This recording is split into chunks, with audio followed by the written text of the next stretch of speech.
नमस्कार दोस्तों, स्वागत है आप सभी का आपके अपने यूट्यूब चैनल सरकारी भारत में। जैसा कि मेरा आपसे सभी से वादा है कि मैं आपको जनरल साइंस जब तक पढ़ाऊंगा जब तक आपका एग्ज़ाम कंडक्ट नहीं हो जाएगा, जब तक आपका एग्ज़ाम कंप्लीट नहीं होगा, एग्ज़ाम नहीं होगा, तब तक आपको जनरल साइंस पढ़ाई जाएगी। तो इस वीडियो के अंदर हम लगभग 50+ क्वेश्चंस के बारे में डिस्कस करने वाले हैं और अलग क्वेश्चन से रिलेटेड दो चार बातें मैं भी आपको बताता रहता हूँ। ओके, इस चैनल पर हिस्ट्री, पॉलिटी, ज्योग्राफी, जीके के सुपर 1000 क्वेश्चन, जीके की ट्रिक की क्लास, एक मॉक टेस्ट की क्लास, ये सभी क्लासेस यहाँ पर चल रही हैं। जीके खजाना की क्लास भी चल रही है और आपके लिए जनरल साइंस की क्लास भी चल रही है। ये सभी क्लासेस डीआरडीओ एमटीएस के स्टूडेंट्स के लिए हैं। जो स्टूडेंट डीआरडीओ एमटीएस की भर्ती में भर्ती होना चाहते हैं, डीआरडीओ एमटीएस का फॉर्म भरा है, उन स्टूडेंट्स के लिए है। खासकर वो स्टूडेंट जो रेलवे की तैयारी कर रहे हैं, क्योंकि वहाँ पर भी जनरल साइंस से रिलेटेड क्वेश्चंस पूछे जाते हैं, तो वो भी इस वीडियो को देख सकते हैं। सीएचएसएल में भी देखे जाते हैं ऐसे क्वेश्चन, तो आप भी देख सकते हैं। एसएससी वाले, एसएससी या रेलवे वाले भी देख सकते हैं। ओके, अब बात करते हैं। देखिए, जो डीआरडीओ एमटीएस की तैयारी कर रहे हैं, डीआरडीओ एमटीएस में भर्ती होना चाहते हैं, उन छात्रों के लिए जीके की क्लासेस तो मेरी सारी यूट्यूब में चली रही हैं, लेकिन मैथ और रीजनिंग की क्लासेस आपके लिए जल्द ही स्टार्ट होने वाली हैं। और ये जो मैथ और रीजनिंग की क्लासेस हैं, ये आपकी स्टार्ट होंगी अनअकैडमी लर्निंग ऐप पर। कहाँ पर स्टार्ट होंगी? अनअकैडमी लर्निंग ऐप पर होंगी। और 1000 स्टूडेंट्स जिस दिन हो जाएंगे वहाँ पर, उसी दिन ये क्लासेस आपके लिए स्टार्ट हो जाएंगी। ओके, तो 1000 स्टूडेंट की वहाँ पर लिमिट है, उसके बाद आप फॉलो नहीं कर पाओगे। तो वीडियो के डिस्क्रिप्शन में दे रखा है, वहाँ पर जाके आप फॉलो कर लीजिए। लगभग 100+ स्टूडेंट्स ने अभी तक मेरे को फॉलो कर लिया है वहाँ पे, तो आप भी जाकर फॉलो कर लीजिए। और ये बिल्कुल फ्री रहने वाला है, इसका कोई भी चार्ज आपको नहीं देना होगा। ओके, और पीडीएफ भी आपको समय समय पर मिलती रहेंगी। जनरल साइंस, हिस्ट्री, जीके की जितनी भी पीडीएफ हैं, उनकी पीडीएफ आपको जो है व्हाट्सअप ग्रुप में मिलती रहेंगी, जिसका लिंक डिस्क्रिप्शन में दे रखा है, आप वहां से ज्वाइन हो सकते हैं। चलिए, तो समय न गवाते हुए वीडियो को स्टार्ट करते हैं। सबसे पहले अपनी स्क्रीन पर एक क्वेश्चन दिखाई दे रहा है। क्वेश्चन है, न्यूटन का गति का प्रथम नियम किस अन्य नाम से भी जाना जाता है? देखिए, जो न्यूटन के 3 नियम थे, न्यूटन के 3 नियम हैं। जो फर्स्ट लॉ है, ये लॉ ऑफ इनर्शिया भी कहा जाता है, यानी कि जड़त्व का नियम भी कहा जाता है। क्वेश्चन पूछा जाता है कि जो जड़त्व होता है, किसी भी वस्तु का जो जड़त्व होता है, वो किस पे डिपेंड करता है? तो द्रव्यमान पे डिपेंड करता है। काफ़ी ज़्यादा इंपॉर्टेंट क्वेश्चन है, कई बार एग्जामिनेशन में पूछा गया है। अच्छा, न्यूटन का प्रथम नियम है क्या? न्यूटन का प्रथम नियम है कि कोई वस्तु अगर ब्राह्मावस्था में है, यानी कि रखी हुई है, तो ब्राह्मावस्था में ही रहेगी। अगर गतिशील है तो गतिशील अवस्था में ही रहेगी, जब तक कि उस पर कोई बाह्य बल यानी कि एक्सटर्नल फोर्स ना लगाया जाए। तो इनर्शिया का लॉ भी इस पर फॉलो करता है, क्योंकि इनर्शिया डिपेंड करता है मास पर। किस पे? द्रव्यमान पर। ओके, तो ये भी क्वेश्चन पूछा जा सकता है। नेक्स्ट क्वेश्चन है, वेलाडोना नामक औषधि एट्रोपा वेलाडोना नामक पौधे के किस भाग से प्राप्त होती है? देखिए, जो वेलाडोना नामक औषधि है, ये एट्रोपा वेलाडोना नामक पौधे के किस भाग से प्राप्त होती है? तो जड़ और तथा पत्तियों से प्राप्त होती है। किससे प्राप्त होती है? जड़ तथा पत्तियों से प्राप्त होती है बेलोडोना नामक औषधि। नेक्स्ट क्वेश्चन है, थाइमिन कौन सा विटामिन है? देखिए, विटामिन के बारे में आया है, तो मैं कंप्लीट डिटेल आपको विटामिन के बारे में दे देता हूँ। देखिए, जो विटामिन शब्द है, विटामिन शब्द है, इस विटामिन शब्द की खोज वैज्ञानिक फंक ने की थी और 1911 में की थी। कब की थी? 1911 में विटामिन शब्द की खोज वैज्ञानिक फंक ने की थी। अब इनके बारे में बता देता हूँ। Vitamin A, B, C, D और ई और के। आपका विटामिन ए को रेटिनॉल बोलते हैं, रेटिनॉल बोलते हैं। विटामिन बी को थाइमिन बोलते हैं, रासायनिक नाम है इनके ये। विटामिन ए का रासायनिक नाम रेटिनॉल, विटामिन बी का थाइमिन, विटामिन सी का है एस्कॉर्बिक एसिड। क्या है? एस्कॉर्बिक एसिड है विटामिन सी का रासायनिक नाम। विटामिन डी का रासायनिक नाम है कैल्सीफेरॉल। क्या है? कैल्सीफेरॉल। विटामिन ई का रासायनिक नाम है टेकोफेरॉल और विटामिन के का नाम है फिलोक्विनोन। ओके, तो vitamin A retinol, vitamin B thiamine, vitamin C ascorbic acid, vitamin D calciferol, vitamin E tocopherol और विटामिन के फिलोक्विनोन होता है। तो इनके रासायनिक नाम आपको याद हो गए होंगे। देखिए, विटामिन बी6 के बारे में बहुत पूछता है कि इसका रासायनिक नाम क्या है? तो इसका रासायनिक नाम है पायरिडॉक्सिन। क्या है? पायरिडॉक्सिन। तो ये भी पूछ लिया जाता है आपसे। विटामिन बी12 के बारे में पूछा जाता है। देखिए, खासतौर पर विटामिन बी12 में कोबाल्ट पाया जाता है। क्या पाया जाता है? कभी कभी एग्जाम में पूछता है कि कौन सा विटामिन है जिसके अंदर कोबाल्ट पाया जाता है, तो विटामिन बी12 होता है। इसको साइनोकोबालमिन भी कहा जाता है, साइनोकोबालमिन। इसका रासायनिक नाम है साइनोकोबालमिन। ओके, तो ये खासतौर पर आपसे पूछे जाते हैं इनके रासायनिक नाम, केमिकल नेम्स। तो थाइमिन कौन सा विटामिन है? तो विटामिन बी1 होता है थाइमिन। ओके, नेक्स्ट क्वेश्चन है, कंजक्टिवाइटिस कंजक्टिवाइटिस शरीर के किस अंग का रोग है? तो देखिए आंख का रोग होता है। आंख के दो रोग और होते हैं, एक होता है ग्लूकोमा रोग, ग्लूकोमा, और एक और रोग होता है जिसका नाम है ट्रैकोमा। क्या है? ट्रैकोमा।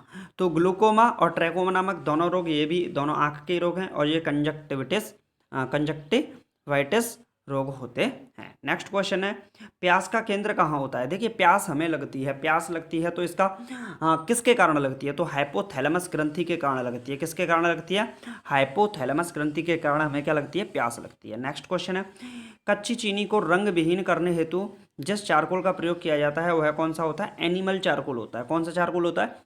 एनिमल चारकोल होता है। देखिए जो चीनी गन्ने से जब रस निकाला जाता है, फिर उसको कोल्हू के द्वारा, आपको पता हो तो कोल्हू के द्वारा पिराया जाता है, उसके द्वारा उससे चीनी बनती है। तो जो चीनी होती है वो थोड़ी सी पीले कलर की होती है और थोड़ी सी गंदी दिखती है। उसमें क्या करते हैं, गंदी सी दिखती है, तो लोगों को ये पसंद नहीं आती। वास्तविक रूप से ये ही चीनी आपके लिए बेहतर है और अच्छी है, लेकिन इस चीनी में क्या मिला दिया जाता है? एनिमल चारकोल को मिला दिया जाता है, जिससे उसका रंग क्या हो जाता है? बिल्कुल ट्रांसपेरेंट हो जाता है, पारदर्शी जैसी लगने लगती है।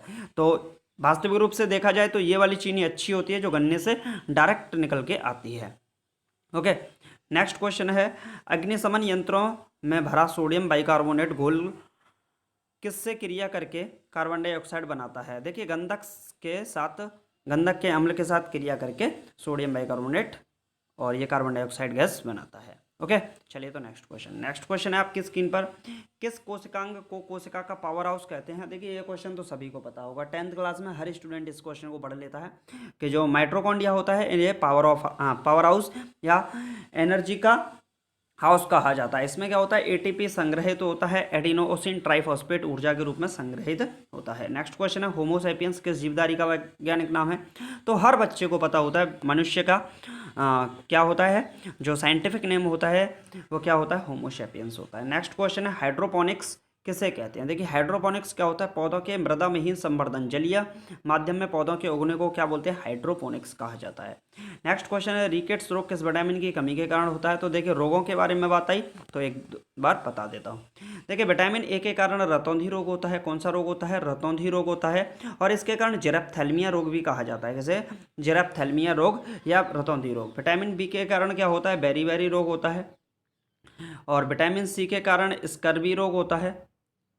विटामिन डी के कारण रिकेट्स रोग होता है। कौन सा रोग होता है? रिकेट्स रोग होता है, खासकर ये बच्चों में होता है, और आपसे ये सभी पूछे जा सकते हैं। विटामिन के कारण क्या होता है? आपका खून का थक्का ना जमना, रक्त का थक्का ना जमना, ठीक है, ये होता है। विटामिन ई के कारण क्या होता है? नपुंसकता, और एक और होता है वंध्यता, ये भी पूछ लेता है, तो ये आपसे पूछे जा सकते हैं। अब आपसे क्वेश्चन पूछा गया, रिकेट्स किस विटामिन ई का कमी कारण होता है? तो आप बोल सकते हो विटामिन डी की कमी कारण। नेक्स्ट क्वेश्चन है, ज्योति फ्लक्स का मात्रा क्या है? ल्यूमेन होता है। गैस नियतांक, देखिए जो गैस नियतांक होता है वो आर होता है। आपने फॉर्मूला पढ़ा होगा, PV equal to R T, यही पढ़ा होगा, प्रेशर इंटू वेलोसिटी। वी क्या होता है? देखिए P V equal to R T होता है, तो आर जो होता है वो गैस नियतांक होता है, इसका मात्रक होता है जूल प्रति केल्विन मोल। ओके, नेक्स्ट क्वेश्चन है, कार्बनिक अम्ल का रासायनिक नाम क्या है? तो देखिए फिनॉल होता है। जो कार्बनिक अम्ल होता है उसका रासायनिक नाम फिनॉल होता है। नेक्स्ट क्वेश्चन है, कार्नेलाइट किसका खनिज अयस्क होता है? तो देखिए जो मैग्नीशियम होता है, इसका खनिज अयस्क क्या होता है? कार्नेलाइट होता है। चलिए तो नेक्स्ट क्वेश्चन है, गैलेना किसका अयस्क है? तो सीसा का अयस्क होता है गैलेना। रॉकेट के उड़ने के सिद्धांत भौतिकी किस राशि के संरक्षण पर निर्भर करता है? देखिए जो रॉकेट उड़ती हैं, रॉकेट 3 चीज़ों पर निर्भर करता है, न्यूटन के थर्ड लॉ पे, रेखीय संवेग संरक्षण के नियम पर, और एक और होता है प्रणोद के सिद्धांत पर। तो न्यूटन के थर्ड लॉ, रेखीय संवेग संरक्षण के सिद्धांत पर और प्रणोद के सिद्धांत पर रॉकेट क्या करता है? निर्भर करता है। ओके, नेक्स्ट क्वेश्चन है, ग्रहों की गति संबंधी केपलर का एरियल वेग नियत रहने का नियम भौतिकी किस राशि के संरक्षण पर निर्भर करता है? तो ये कोणीय संवेग संरक्षण पर निर्भर करता है। ये भी क्वेश्चन कई बार पूछा गया है। नेक्स्ट क्वेश्चन है, कौन सा यौगिक ऑल ऑफ विंटर ग्रीन के नाम से जाना जाता है? कौन सा यौगिक है? चलिए आपके लिए होमवर्क देता हूँ, विटामिन बी सिक्स के कारण कौन सा रोग होता है ये आपको बताना है। कमेंट बॉक्स में लिखिएगा, देखता हूँ कौन देगा आज जवाब। नेक्स्ट क्वेश्चन है, कौन सा यौगिक ऑयल ऑफ विंटरग्रीन के नाम से जाना जाता है? तो देखिए मिथाइल सैलिसिलेट, जो मिथाइल सैलिसिलेट होता है ऑयल ऑफ विंटरग्रीन के नाम से जाना जाता है। नेक्स्ट क्वेश्चन है, सिनेवार किसका प्रमुख अयस्क है? तो ये पारे का प्रमुख अयस्क होता है जो सिनेवार होता है। नेक्स्ट क्वेश्चन है, कीमोथेरेपी क्या होता है? तो रासायनिक पदार्थों के उपयोग से रोग चिकित्सा में कीमोथेरेपी की जाती है। चलिए तो नेक्स्ट क्वेश्चन है, सिरका वेनिजर का वाणिज्यिक नाम क्या है? तो इसे एसिटिक एसिड कहा जाता है। क्या कहा जाता है? सिरके को कहा जाता है एसिटिक एसिड। नेक्स्ट क्वेश्चन है, रॉकेट की गति का संरक्षण सिद्धांत अभी बताया था रेखीय संवेग संरक्षण के सिद्धांत पर। अपमार्जक मिलाने से पानी के पृष्ठताप पर क्या प्रभाव पड़ता है? अपमार्जक मिलाने से पानी का पृष्ठताप घट जाता है। नेक्स्ट है, कितने इलेक्ट्रॉन मिलकर एक माइक्रो एम्पियर वैद्युत धारा बनाते हैं? तो 6.25 इंटू 10 टू की पावर 12, 6.25 इंटू 10 टू की पावर 12 टू 10 टू की पावर 12 जो इलेक्ट्रॉन है वो माइक्रो एम्पियर धारा बनाते हैं। प्राकृतिक रबर किसका बहुलक होता है? तो आइसोप्रीन का होता है। प्राकृतिक रबर किसका बहुलक होता है? आइसोप्रीन का। नेक्स्ट क्वेश्चन है, बार किसका मात्रक होता है? तो वायुमंडलीय दाब का मात्रक होता है बार। ओके, समझ में आ रहा होगा, अच्छा लग रहा होगा आपको। कमेंट बॉक्स में लिखिएगा आपको कैसा लग रहा है। सोडियम आयन की इलेक्ट्रॉनिक संरचना क्या है? तो देखिए सोडियम आयन की इलेक्ट्रॉनिक संरचना क्या होती है? 2.8 होती है। कोशिका में राइबोसोम का कार्य क्या होता है? तो प्रोटीन के संश्लेषण में सहायता प्रदान करना होता है। प्रोटीन के संश्लेषण में क्या करना है? सहायता प्रदान करना क्या कहलाता है? कोशिका में राइबोसोम का कार्य होता है। नेक्स्ट क्वेश्चन है, स्वस्थ मनुष्य में डायस्टोलिक दाब पारा के कितने मिलीमीटर के बराबर होता है? तो 80 मिलीमीटर के बराबर होता है। नेक्स्ट क्वेश्चन है, किस रंग के प्रकाश की किरणों की उपस्थिति में प्रकाश संश्लेषण द्रुतरत गति से होता है? तो लाल के कारण होता है। प्रकाश संश्लेषण सबसे ज्यादा लाल प्रकाश में होता है। नेक्स्ट क्वेश्चन है, जूल किस भौतिक राशि का मात्रक है? सभी को पता है, कार्य का। टेस्ला किस भौतिक राशि का मात्रक है? चुंबकीय क्षेत्र का। रिकेट्स रोग किस कमी के कारण होता है? विटामिन डी की कमी के। थायमिन की कमी से कौन सा रोग होता है? तो बेरी, क्योंकि थायमिन को ही क्या कहा जाता है? विटामिन बी कहा जाता है। चलिए तो नेक्स्ट क्वेश्चन है, शुष्क बैटरी सेल में किस प्रकार की ऊर्जा संग्रहित रहती है? तो इसमें रासायनिक ऊर्जा रहती है। नाभिकीय विकिरण में शरीर का कौन सा अंग प्रभावित होता है? तो अस्थि मज्जा प्रभावित होता है नाभिकीय विकिरण में। नेक्स्ट क्वेश्चन है, मछलियों के यकृत तेल लीवर ऑयल में किस विटामिन की प्रचुरता होती है? तो विटामिन डी और विटामिन ए की। एक सामान्य नेत्र के लिए सुस्पष्ट दृष्टि की न्यूनतम दूरी कितनी होती है? 25 सेंटीमीटर। कुष्ठ रोग के जीवाणु की खोज किसने की थी? तो हैंसन ने की थी। कुष्ठ रोग के जीवाणु की खोज किसने की थी? हैंसन ने। पेनिसिलिन का आविष्कार किसने किया था? तो ए फ्लेमिंग ने किया था, अलेक्जेंडर फ्लेमिंग ने। यदि परमाणु की तीसरी कक्षा में बाहरी कक्षा हो तो इसमें इलेक्ट्रॉन की अधिकतम संख्या कितनी हो सकती है? तो 18। देखिए फर्स्ट में 8 हो सकते हैं, दूसरी कक्षा में पहली कक्षा में 2, दूसरी कक्षा में 8 और तीसरी कक्षा में 18 और चौथी कक्षा में 32 इलेक्ट्रॉन्स मैक्सिमम हो सकते हैं। तो देखिए अभी तक मैंने आपको इसमें 50+ क्वेश्चंस बता दिए। कुछ बातें मैंने आपसे अलग से एक्स्ट्रा भी बताएं। तो लगभग अगर आपने इस वीडियो को देख लिया होगा तो आपके कम से कम 70+ क्वेश्चंस इस वीडियो से कंप्लीट हो जाएंगे। कितने मिनट का वीडियो है? मात्र और मात्र 14 मिनट का वीडियो है। 14 मिनट के वीडियो में आप सोचिए कि आपके इतने क्वेश्चन कंप्लीट हो रहे हैं। अगर आपने ऐसी 30 क्लास और ले ली तो आप सोचिए आपका लेवल कहाँ होगा। अब आप सभी को बता दूं, जो स्टूडेंट मैथ्स और रीजनिंग की तैयारी करना चाहते हैं, मैथ्स और रीजनिंग के लिए बेस्ट होना चाहते हैं, DRDO MTS के लिए या फिर SSC MTS के लिए, उन स्टूडेंट्स के लिए अनअकैडमी पर क्लासेस स्टार्ट हो रही हैं और वहाँ पर जाके आप मेरे को फॉलो कर लीजिए। कैसे फॉलो करोगे? तो वीडियो के डिस्क्रिप्शन में लिंक दे रखा है अनअकैडमी का, वहाँ से जाके आप मेरे को फॉलो कर लीजिए, क्योंकि बाद में फॉलो नहीं कर पाओगे। अभी आप फॉलो कर सकते हैं, ओके, क्योंकि 1000 स्टूडेंट्स की वहाँ पर लिमिट है, तो बाद में नहीं फॉलो कर पाओगे, तो इस वजह से जाके फॉलो कर लीजिए। चैनल पर नए हो तो चैनल को सब्सक्राइब कीजिएगा। वीडियो कैसा लगा बताइएगा कमेंट बॉक्स में और वीडियो को लाइक कर दीजिएगा, ओके। वीडियो को ज़्यादा से ज़्यादा लोगों के साथ शेयर कीजिएगा। Thank you for watching this video. जय हिंद, जय भारत, टेक केयर। मिलते हैं नेक्स्ट वीडियो में।